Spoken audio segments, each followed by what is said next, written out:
support allowing low to moderate income parents with children in failing public schools to receive vouchers that would allow them to pull their kids from those schools and enroll them in private or parochial schools.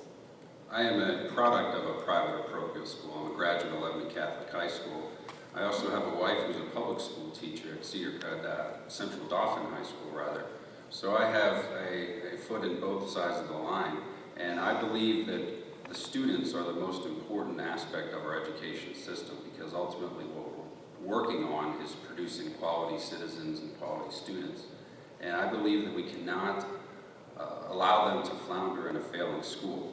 Having said that, a vehicle to allow the students to move from a successful school to another school, whether it be another public school or a private or parochial school, I believe would be a legitimate option, as long as we ensure that we preserve the integrity of our public school system. And it can be done both ways. We can both have school choice and also quality schools.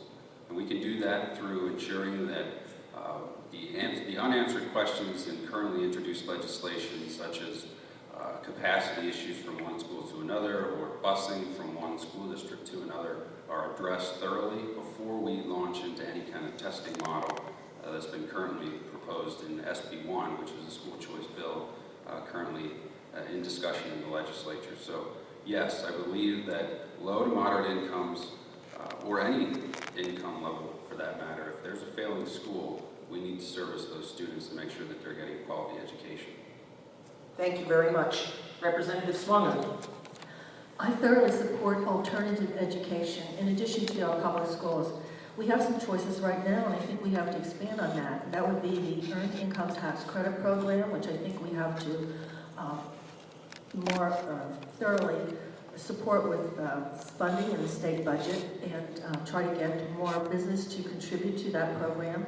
And we also have charter schools, cyber charter schools, which I think are a great idea, but we have to examine the funding formula here. A lot of people are saying that the funding now is unfair because charter schools and cyber charter schools do not have the physical plans that a local school district has in keeping up with its buildings and facilities. So I think that that's an issue we have to address. I think school vouchers, while it's a good idea, I did not think Senate Bill 1 was good legislation. I think we have to proceed slowly, and I think we have to make sure that whatever we do is well thought out and well planned. Okay, thank you. And Mr. Hall.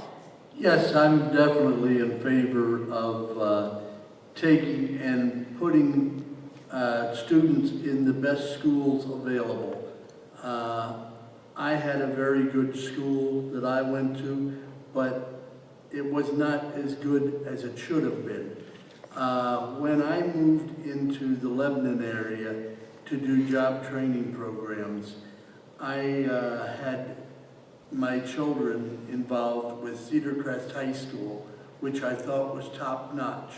I was promoted to go to Harrisburg, and I decided rather than go to Harrisburg with my children and take them out of Cedar Crest High School, I myself would commute daily from Lebanon to Harrisburg for 30-some years.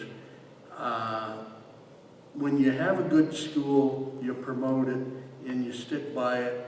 I thought those teachers were great, but I think if you have a problem, get the children out of there. I had the opportunity to watch Waiting for Superman on a recent trip to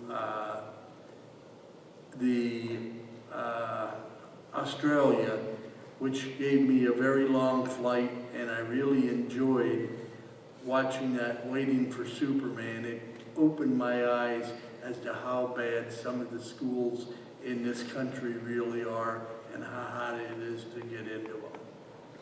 Thank you very much. And we continue on